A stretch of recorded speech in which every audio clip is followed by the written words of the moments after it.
Well, I knew there had to be another side to Jonelle, so I decided to have a quick talk with her yesterday before all of this started, just to get an assessment of who I would really be dealing with. Take a look. Hello. How are you? I'm good, how are you? I'm okay. Tell me about you personally. I mean, who are you when you're not in a rage? Well, when I'm not in a rage, I'm just this girl that's like loving her family and like hanging out with her friends and just someone that is very positive. Tell me the happiest time in your life. When I met my best friend. Great. So you felt acceptance from her.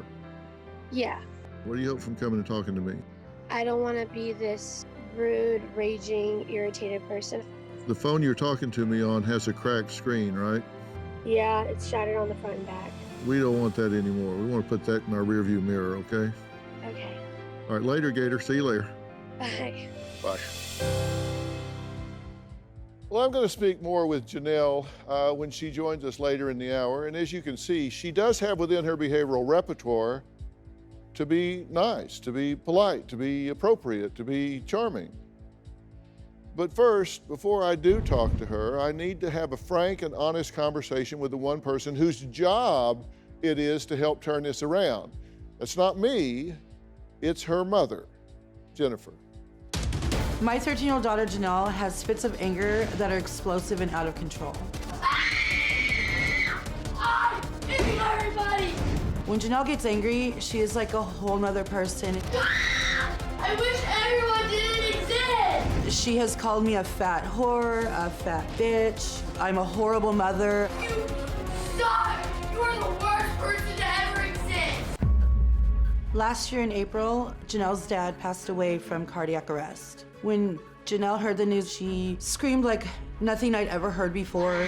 After Jonelle's father passed away, her behavior started to increase. Don't look at me! Watch your mouth. I hate you! One of the absolute worst outbursts that Jonelle had was back in the beginning of this year. I took her to school, I told her to get out, and she refused. She started yelling and screaming at the principal. A female sheriff went over to the truck. Jonelle was screaming at the sheriff as she was threatening to punch her in the face. They decided that they needed to take her to the mental hospital. I was called about 5 hours later. I went and picked her up, and about 10 minutes down the road, she goes, "You know how I said I apologized to that sheriff? I didn't mean it. She deserved everything I said and did to her." You never care about anything! All you care about is yourself! Just a few weeks ago, I had tried to enroll her into a intensive behavioral therapy program, and all of a sudden she just started screaming at me. No! She decided to do a karate chop and kicked a hole right in my wall. She recently had become obsessed with wanting to get a new bed.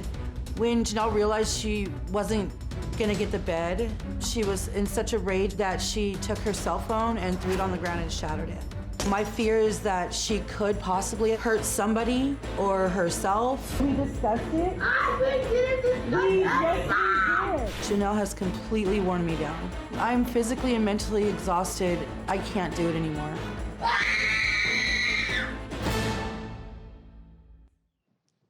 Jennifer, Hi. I'm so glad you're here. Oh, I'm glad to be here. I'm very I nervous. really am, and you're going to be glad you're here. Because this is not about throwing you under the bus, this is about getting you some help. So you're going to get a lot of up close and personal focus on this situation, right? Right. I'm glad to hear that. And for all of you at home, let me get your attention for a second. Moms, dads, listen, I know there are millions of you out there that have a situation just exactly like she does. Hear me today. You own this situation. You teach your children how to behave. You teach your children what to do and when to do it. You pay them off for it. You reward them for it. And I'm going to tell you today how not to do that anymore. So call your friends, get out a pen and a pad, do whatever you need to, and pay attention. Because today I'm going to talk to you about how to defuse that kind of screaming, belligerent, defiant, rebellious teenager. This is school. Jennifer is an example. You are the teaching tool today. You got that? I'm okay. I'm good. And There's a pattern you guys are in. And I've got 6 video clips. And they pulled 6 of them for me. And I said, they're all the same. You could Pretty just, much, yeah. You could just pick any one of them. Let's take a look so we see the pattern. What has she done to you? Everything. What? Everything. Stop, Jonelle. No. Enough. No. Enough. No. You need You're to enough. stop. You need to stop. I don't have to listen to you. You I need don't have to Yes, listen you to do. No, I don't. Yes, you do. No, I don't. Yes, you do. No, I don't. Stop arguing with me. Okay, seriously, listen to this pattern here. You I need don't have to Yes, listen you to do. No, I don't. Yes, you do. No, I don't. Yes, you do. No, You I need don't have to Yes, listen you to do. No, I don't. Yes, you do. No, I don't. Yes, you do. No, I don't. Stop arguing with me. No, I don't. Yes, you do. No, I don't. Yes, you do. No, I don't. Stop arguing with me. Are you 5 years old? No, no. Well, maybe at that point, at that moment. Yes, you do. No, you don't. Right. Yes, you do. No, you don't. Yes, you do. No, you don't. This sounds like 2 5-year-old kids on the playground. When I hear it like that, yeah, you're right, it does. Well, when you hear it like that, is there any other way to hear it? No, I mean when you're playing it back for me and I'm not actually in that particular moment doing it.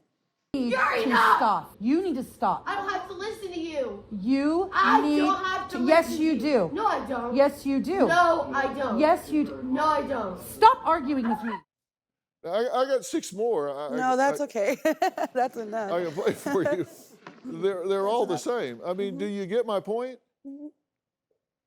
She has pulled you down to a level of engaging that's very base. This is very fundamental. She's pulled you down to that level where you've stopped being the adult and you're in a 5-year-old, 6-year-old playground argument. You're absolutely right. But the problem is, Dr. Phil, when even if I don't, I mean, she can be in these rages and I completely ignore her, and she will. I try not to engage. I know it doesn't look like that in the videos, you know, but when I do just not listen, ignore her, that's when she will throw things. That's when she will continue this screaming, and she's trying to get me to engage. I mean, I understand that. And I just get to a point where I end up like this. She's running the show. She absolutely is running the show. I want you to understand something called the frustration effect, okay? So let's say she's running along here and this is bad behavior, okay? And this is time on this axis here. Okay, so she's running along and she's giving you bad behavior and you stop engaging right here. You stop engaging, say, okay, I'm not gonna do it. So you think, okay, so now I'm not rewarding her, so she's gonna quit, right? That's what you're telling me, Dr. Phil, stop doing that. You know what's gonna happen? What's gonna happen is her bad behavior is going to spike. It's gonna go right here. That's called the frustration effect. It's like, you don't do what I want you to do, and this isn't working, okay, I'll jack it up. I'll jack it up. It's like a kid throws a tantrum in the floor and you go, okay, I'm not gonna pay attention. They say, okay, fine, now I'll throw up. You go, well, then throw up. I'm not gonna pay attention to it. Oh, really? I'll gag. And now they start gagging and can't breathe. Now I got you. Right. And it goes up. But what happens is it goes up and it goes up, but eventually when they realize it's not working, it goes down to 0. And they try something different. It's the frustration effect. Very clear, very well documented. I'm joined today by a family pushed to the breaking point by the unbridled anger and rage of its youngest member, 13-year-old Jonelle. Her half-sister Chloe says Jonelle is aggressive, nasty, mean, and she does it to everybody in the family, but particularly Chloe, because Chloe says she's really jealous of Chloe. Take a look. My sister Jonelle is aggressive, out of control, and very nasty. I am a main target of Jonelle's behavior. Shut up, don't even stop. Jonelle? Ah, can't hear you. You're stupid, you're worthless. Jonelle is very jealous of the relationship that I had with her father, who was also my stepfather. When Jonelle gets angry, she will make the comment that he wasn't actually my dad. You're not even my sister. All this family does is cry. Because look what you do, Jonelle. So are you. Jonelle has called me a bitch, a whore. She's told me to kill myself. I wish you were dead instead of dad. I swear to God, Chloe, I will push you off the bridge. During one of Jonelle's latest flip outs, she grabbed my head and my ear and kind of was like ripping my hair. Chloe, stop texting your friends about me. You need to stop. No. Stop. Shut up.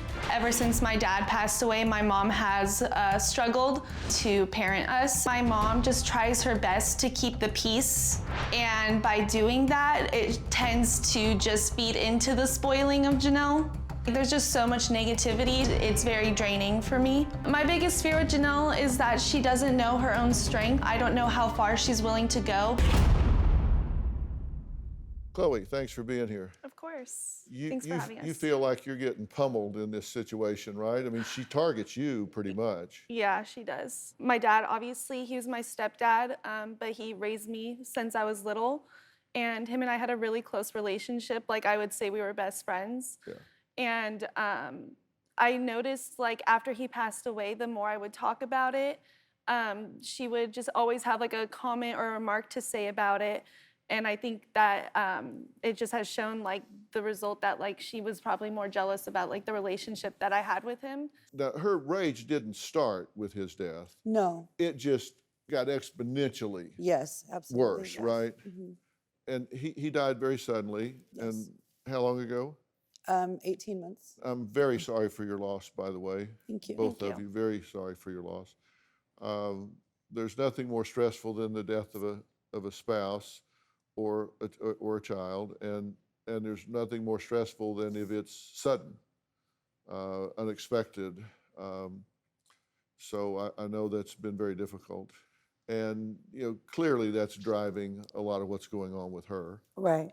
She's kind of stuck in that anger phase of grief, and doesn't know how to get out of that. And you just say you just don't buy into the Jonelle show.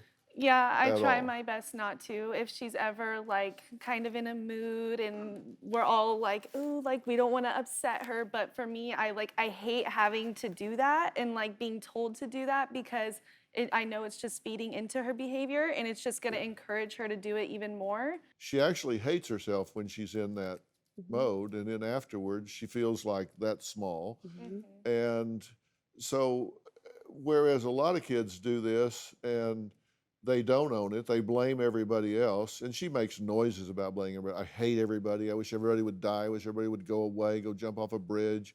I wish it was you instead of him, et cetera, et cetera.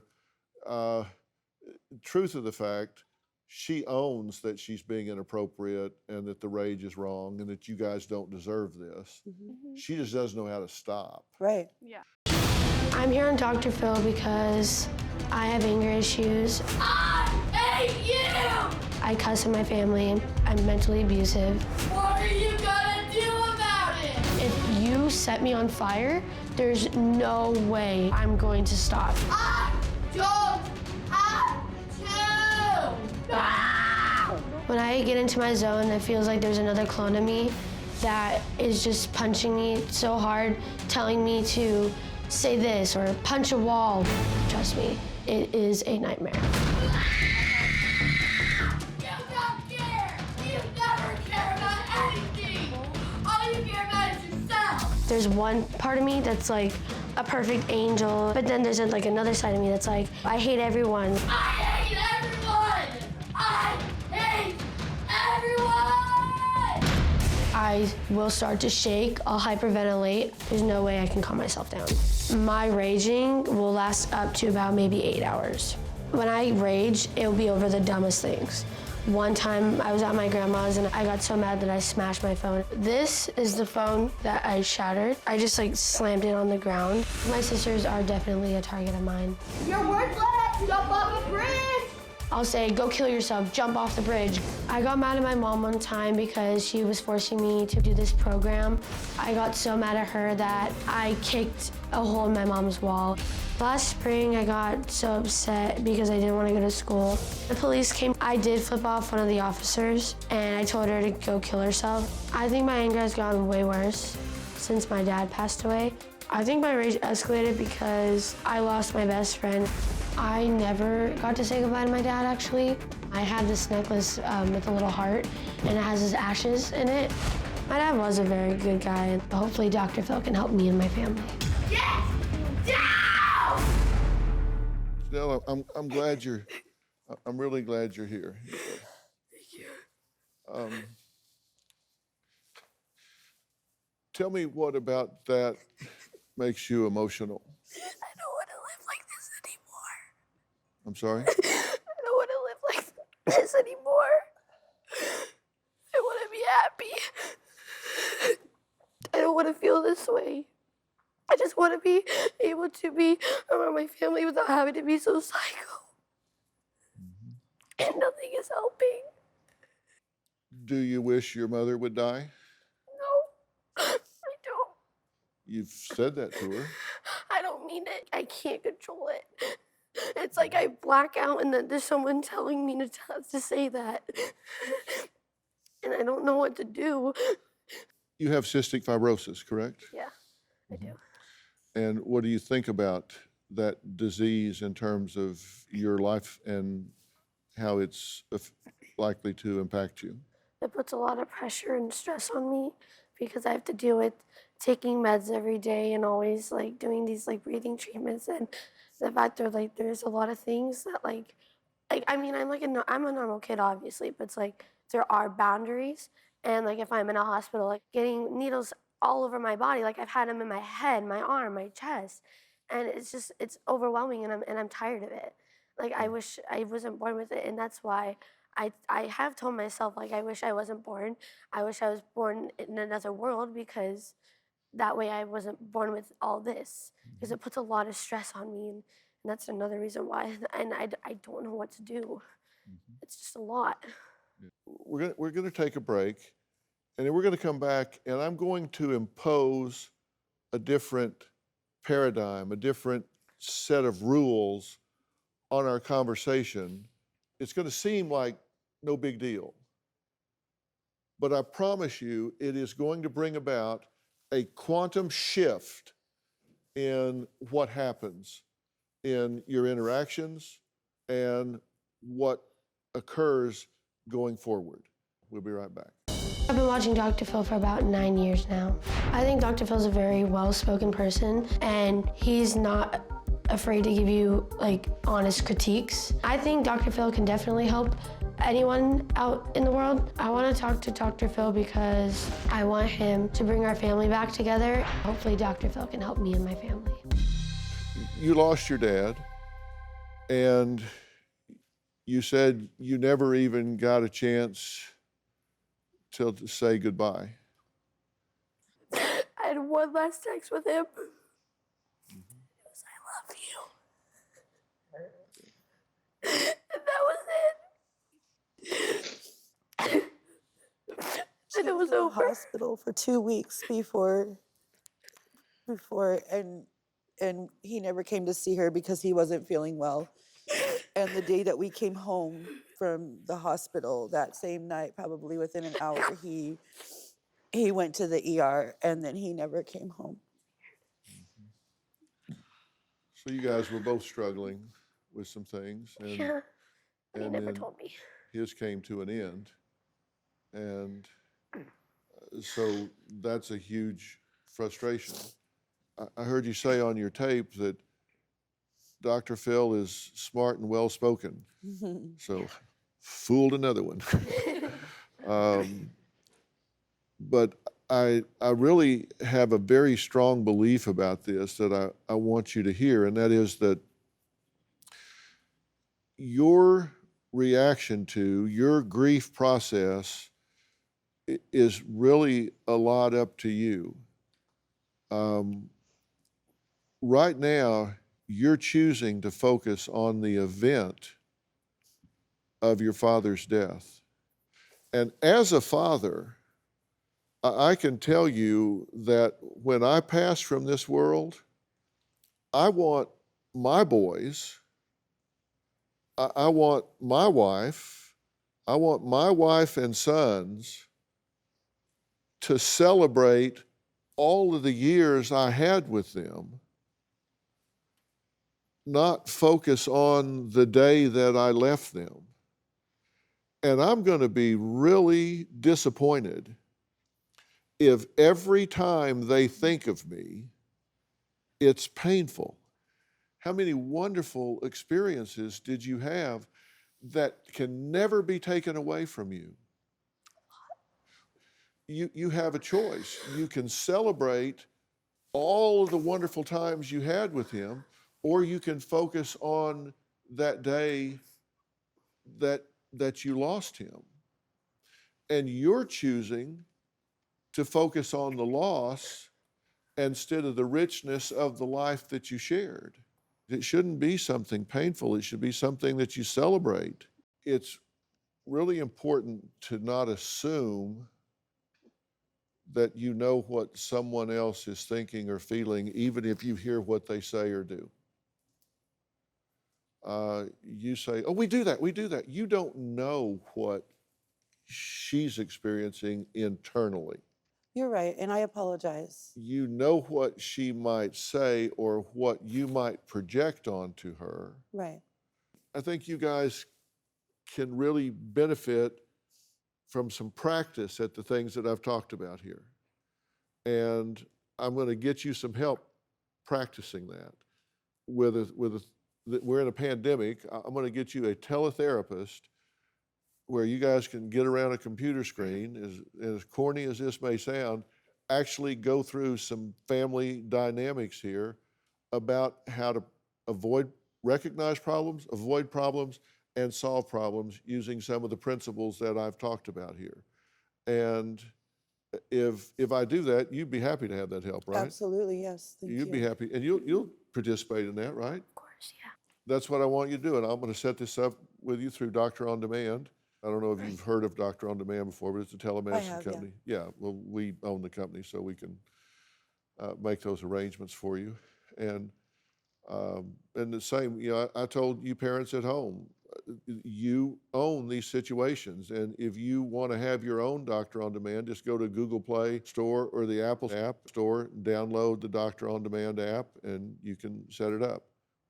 Okay? Okay, thank you. And you're doing a better job holding together and leading this family than you're giving yourself credit for. You've had a really uphill battle, and you've got 3 very impressive young women here. So Thank you. kudos to you for being a great role model and doing a good job. Thank you, Dr. Phil. Okay? All right. I want to thank all of my guests today. For more information about today's show, log on to drphil.com. You can follow me on Facebook, Twitter, Instagram, TikTok, wherever. You know I'm everywhere. Let me get your attention. I'm hitting everybody! Teenage tantrums You suck! turned around. It's like I black out and then there's someone telling me to say that and I don't know what to do. Not Dr. Phil. Check your local listings.